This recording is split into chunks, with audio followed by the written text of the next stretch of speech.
Namaskar. Dear students, in the previous session, we have discussed about the dipole, the electric dipole, which is made up of two equal and opposite charges separated by a small distance 2a. And we have derived the two expressions for electric field due to the dipole on its axis and on the equatorial line of the dipole. That is E is equal to 1 by 4 pi epsilon naught 2p by r cube, and E is equal to 1 by 4 pi epsilon naught p by r cube. In those two equations, we have observed that the electric field due to a dipole is inversely proportional to the cube of the distance, whereas the electric field due to a point charge is inversely proportional to square of the distance. And we have learned that the electric field on the axis is twice the electric field on the equatorial line. And the directions of the electric field on a dipole is along the direction of the dipole moment, and electric field on the equatorial line is opposite to the direction of the electric field. Today, let's discuss some more about the dipoles. Now, imagine a dipole which is having two equal and opposite charges separated by a small distance 2a. It is having a dipole moment from negative charge to positive charge. Now, if I place this dipole in an uniform electric field, what is uniform electric field? Where the field at every point is equal and the field lines are parallel. We have learnt about it. If I place this dipole in the uniform electric field, then what happens? The electric field is directed towards the upper side. ಮೇಲೆ ಹೋಗ್ತಾ ಇದೆ electric field ಮೇಲಿದೆ ಅಂದ್ರೆ electric field ಲೈನ್ಗಳು ಮೇಲೆ ಹೋಗ್ತಿದಾವೆ ಅಂದ್ರೆ ಕೆಳಭಾಗದಲ್ಲಿ positive charge ಇದೆ, ಮೇಲ್ಭಾಗದಲ್ಲಿ negative ಚಾರ್ಜ್ಗಳಿದೆ. Now these positive and negative charges are spread uniformly, hence we are having a uniform electric field. ಇವಾಗ ಈ ಯೂನಿಫಾರ್ಮ್ ಎಲೆಕ್ಟ್ರಿಕ್ ಫೀಲ್ಡ್ ಅಲ್ಲಿ ಡೈಪೋಲ್ ಇಟ್ಟಿದ್ರಿಂದ ಏನಾಗುತ್ತೆ? Now here you can observe the positive charges at the downwards and negative charges at the upwards. This positive charge plus q experiences a repulsive force from the downwards and experiences an attractive force in the towards the upwards. Hence, the positive charge experiences a net force F is equal to QE in the upward direction. Whereas the negative charge minus Q, it is repelled by the upward charges and attracted by the positive charges in the downward. Hence, it experiences a net force of F is equal to QE towards the downward direction. Then here we can observe the two equal and opposite forces are acting on a dipole, and we have studied whenever the two equal and opposite forces act on a body. ನೆನಪು ಮಾಡ್ಕೊಳ್ಳಿ, ಬಾಟ್ಲಿನ cap ಅನ್ನು ನಾವು open ಮಾಡಿದ್ವಿ. Two equal and opposite forces act on a body, there forms a couple. Rotatory effect ಅನ್ನು observe ಮಾಡಿದ್ವಿ. That couple or torque is experienced. ಹಾಗಿದ್ರೆ ಈ dipole ಕೂಡ ಟಾರ್ಕ್ ಅನ್ನು ಎಕ್ಸ್ಪೀರಿಯನ್ಸ್ ಮಾಡುತ್ತೆ, rotation ಗೆ ಒಳಪಡುತ್ತೆ. Then it experiences a torque and undergoes rotation. Then what is the torque experienced by a dipole in a uniform electric field? ಅದನ್ನ ಒಂದು ಸಣ್ಣ derivation ಮೂಲಕ ಕಂಡುಹಿಡಿಯೋಣ. ಈ ಡಿರೈವೇಶನ್ ನಮಗೆ 3 ಮಾರ್ಕ್ಸ್ಗೆ ಬಹಳಷ್ಟು ಬಾರಿ ಪರೀಕ್ಷೆಗಳಲ್ಲಿ ಕೇಳಿದ್ದಾರೆ. ಹಾಗಿದ್ರೆ what is the torque experienced by a dipole in an uniform electric field? ಆ ಎಕ್ಸ್ಪ್ರೆಷನ್ ಅನ್ನ ಡಿರೈವ್ ಮಾಡೋಣ. For that, imagine a dipole. ಒಂದು ಡೈಪೋಲ್ ಅನ್ನ ಇಮ್ಯಾಜಿನ್ ಮಾಡ್ಕೊಂಡಿದ್ದೀನಿ. ಡೈಪೋಲ್ ಅಂದ ತಕ್ಷಣ ಅದರಲ್ಲಿ ಏನೇನಿದೆ? There is a positive charge plus q, there is a negative charge minus q. They are separated by a small distance 2a, and it is having a dipole moment P is equal to 2aq, and the dipole moment is directed from negative charge to positive charge. They are the important points in the dipole. ಇದನ್ನು ವ್ಯಾಖ್ಯಾನಿಸ್ತೀರಾ? Then this dipole is placed in a uniform electric field. Uniform electric field ಅಲ್ಲಿ ಇಟ್ಟಿದ್ದೀವಿ. ಹೇಗೆ ಇಟ್ಟಿದ್ದೀವಿ? Such that the dipole moment makes an angle theta with the electric field. Electric field ಜೊತೆಗೆ ಥೀಟಾದಷ್ಟು ಕೋನವನ್ನ ಏರ್ಪಡಿಸಿದೆ. Then quite obviously the positive charge experiences a force toward the negative charge. Field in a direction ಅಲ್ಲಿ plus q force ಅನ್ನು experience ಮಾಡುತ್ತೆ. That force is F is equal to QE, and the negative charge experiences a force F is equal to QE towards the downwards. The two equivalent opposite charges are acting on the dipole. ಎರಡು equal ಮತ್ತೆ opposite ಚಾರ್ಜ್ಗಳು act ಆಗೋದ್ರಿಂದ there is a formation of couple or torque.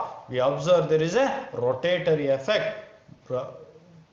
Dipole ಭ್ರಮಣೆಗೆ ಒಳಪಡುತ್ತೆ. Then what is the torque acting on the dipole? The torque acting on the dipole is given by force into perpendicular distance between the forces.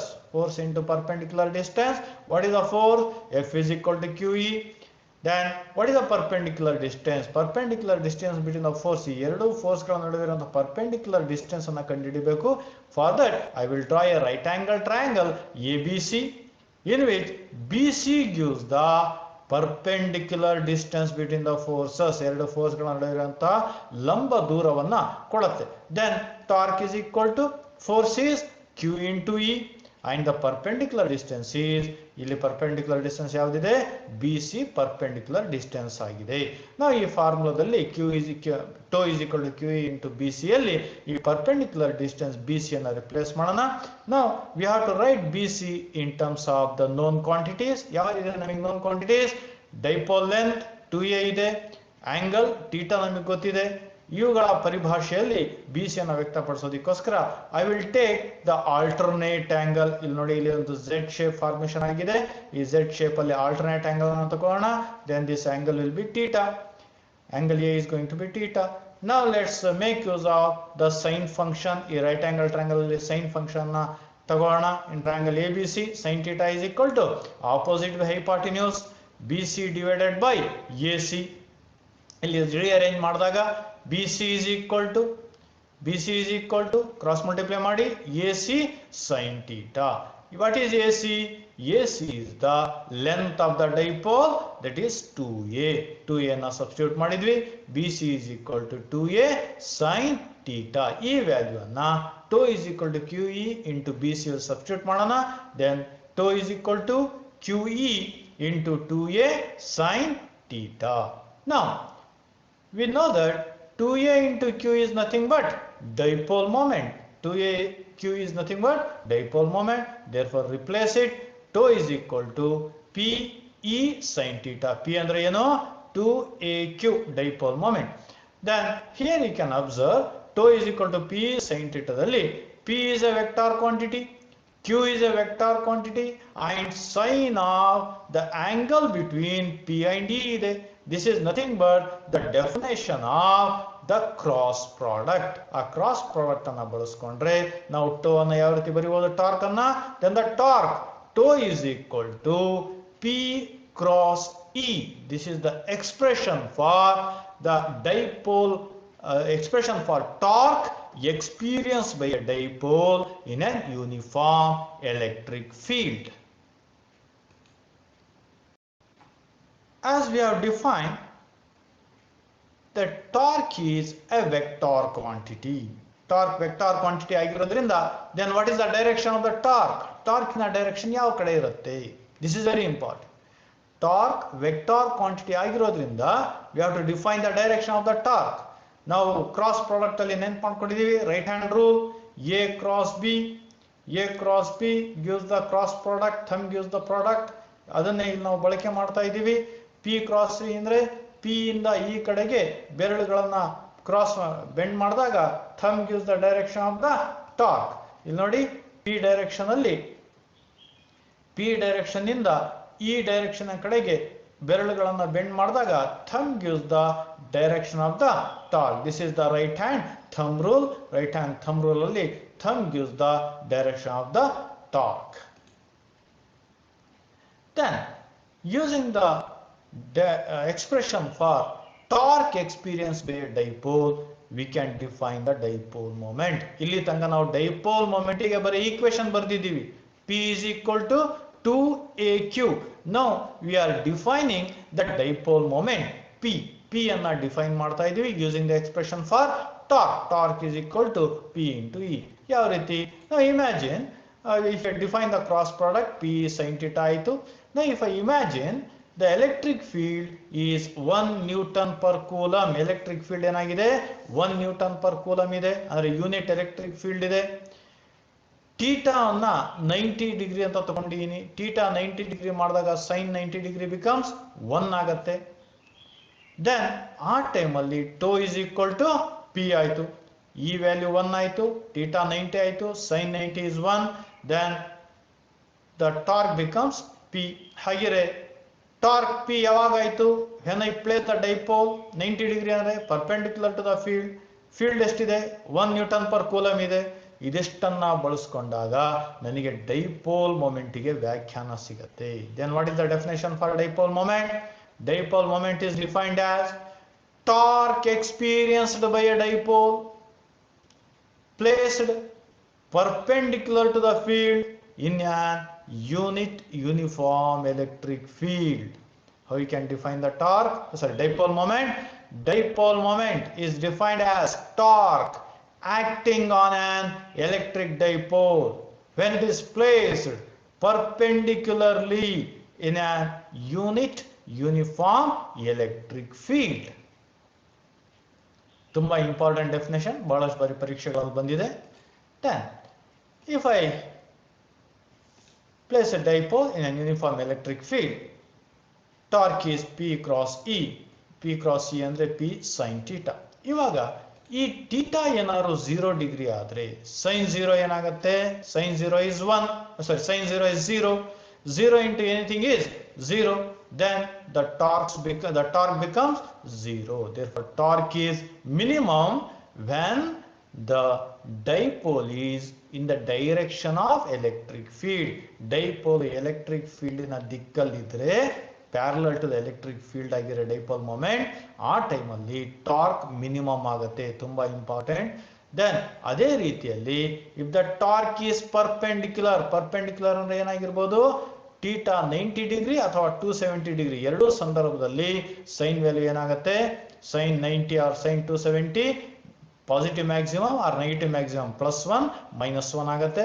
In that time the torque is in opposite direction but it is maximum P into E. ಇಲ್ಲಿ plus ಅಥವಾ minus ಬರುತ್ತೆ. Plus ಅಥವಾ minus ಬರೀ direction change ಆಗುತ್ತೆ, ಆದರೆ ಅದರ magnitude maximum ಇರುತ್ತೆ. When the torque is maximum when the theta is 90 or 270, that is the dipole moment is perpendicular to the uniform electric field. ತುಂಬಾ ಪ್ರಮುಖವಾಗಿರುವಂತಹ ಅಂಶ.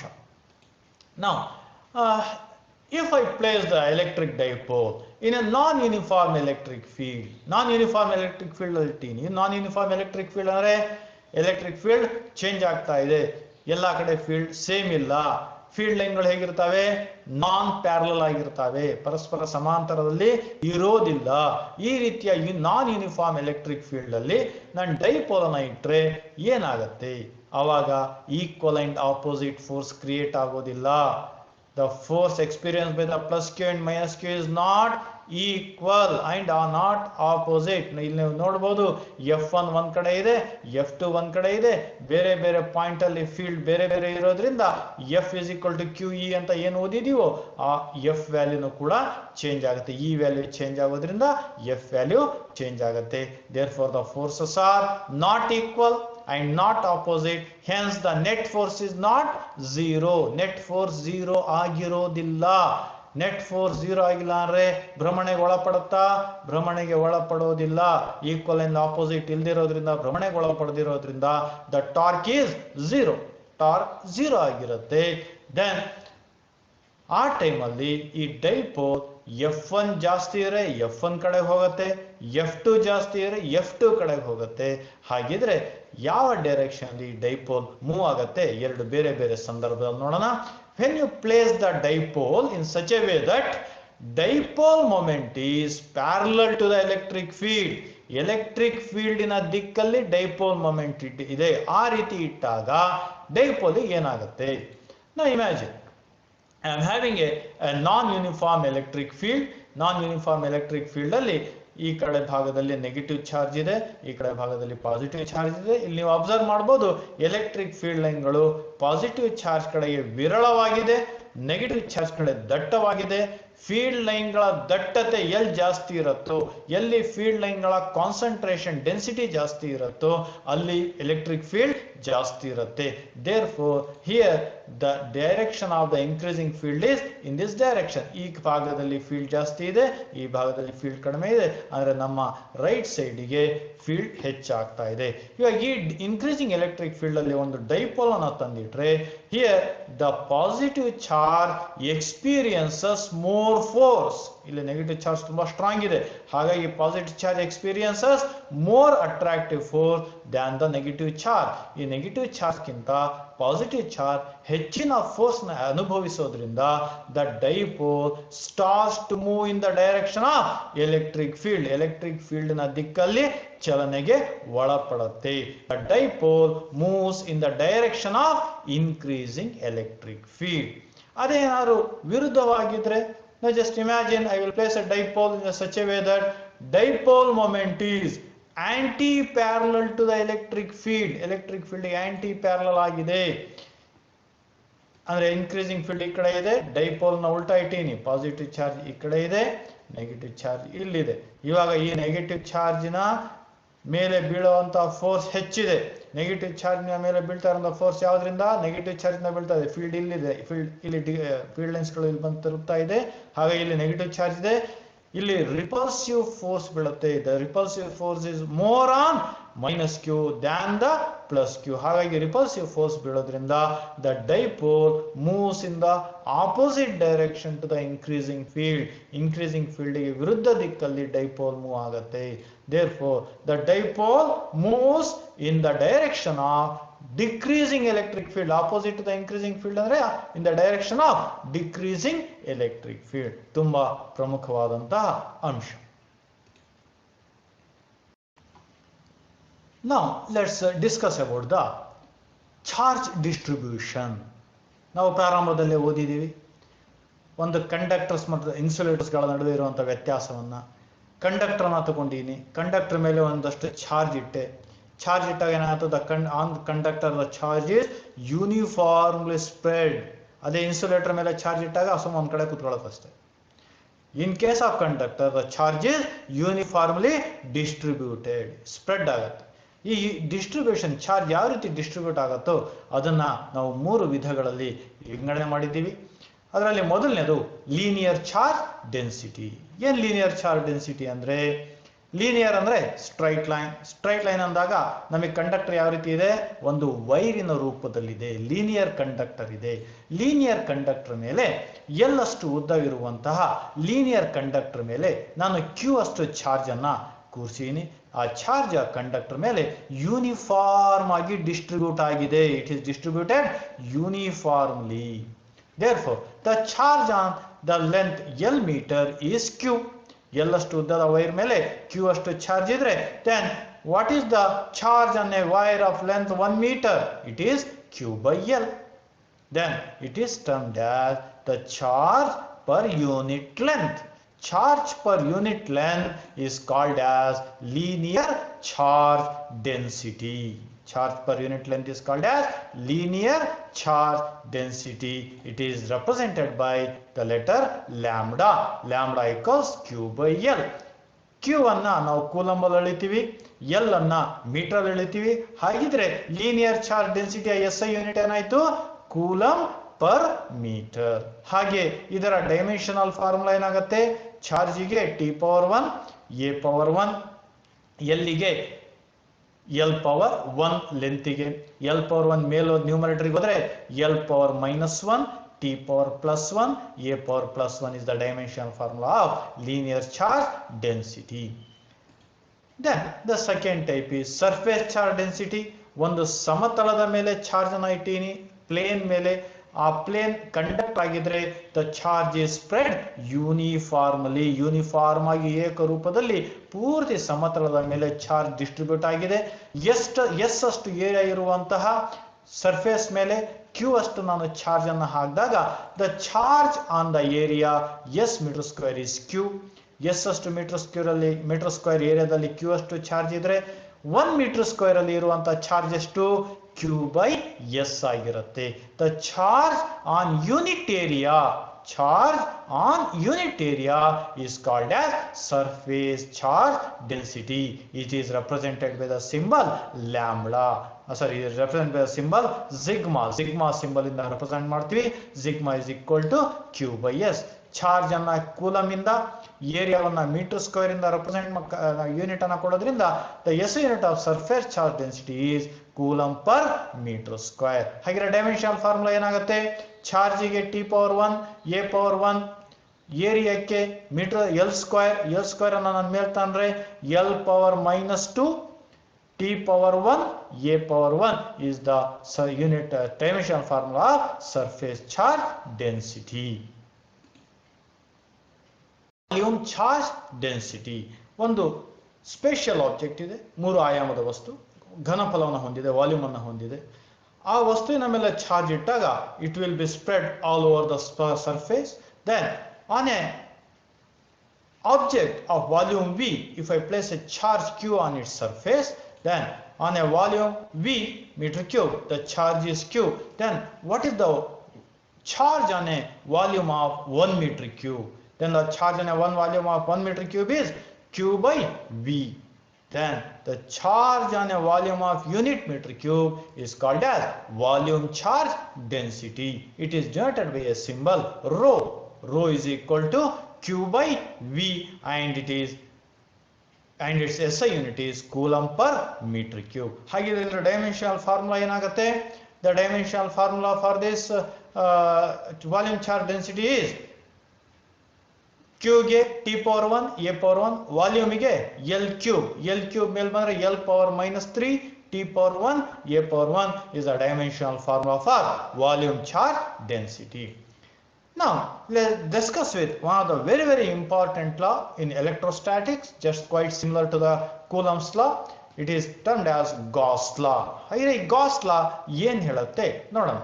Now imagine a closed surface. ಒಂದು closed surface ಇದೆ. Closed surface ಅಂದಾಗ ಒಂದು spear ಅನ್ನ ಕಲ್ಪನೆ ಮಾಡ್ಕೊಳ್ಳಿ, ಅಥವಾ ಒಂದು ಕ್ಯೂಬಿಕಲ್ ಬಾಕ್ಸ್ ಅನ್ನ ಕಲ್ಪನೆ ಮಾಡ್ಕೊಳ್ಳಿ, ಅಥವಾ ಒಂದು ಸಿಲಿಂಡರ್ ಕಲ್ಪನೆ ಮಾಡ್ಕೊಳ್ಳಿ. ಸಿಲಿಂಡರ್ ಅಲ್ಲಿ ಮೇಲೆ ಮತ್ತೆ ಕೆಳಗಡೆ ಕ್ಲೋಸ್ ಆಗಿದೆ, ಒಂದು ಡಬ್ಬ ಕ್ಲೋಸ್ ಆಗಿರುವಂತ ಒಂದು ಆಕೃತಿ. It may be A spherical ball, a cubical shape R A cylinder, what ever it is, it's A closed surface, close ಆಗಿರ್ಬೇಕು. ಈಗ ಇದ್ರೊಳಗೆ ನಾನು ಕ್ಯೂ ಅಷ್ಟು ಚಾರ್ಜ್ ನ ಇಟ್ಟಾಗ ಈ ಸರ್ಫೇಸ್ ಇಂದ ಎಲ್ಲಾ ಡೈರೆಕ್ಷನ್ ಅಲ್ಲೂ ಕೂಡ ನಾವು ಎಲೆಕ್ಟ್ರಿಕ್ ಫೀಲ್ಡ್ ಲೈನ್ಸ್ ಅನ್ನ ನೋಡ್ತೀವಿ. This electric field lines coming through the surface ಮೂಲಕ ಎಲೆಕ್ಟ್ರಿಕ್ ಫೀಲ್ಡ್ ಲೈನ್ಸ್ ಬರ್ತಾ ಇದೆ ಅಂದ್ರೆ through the unit surface what is the total field lines coming through this surface.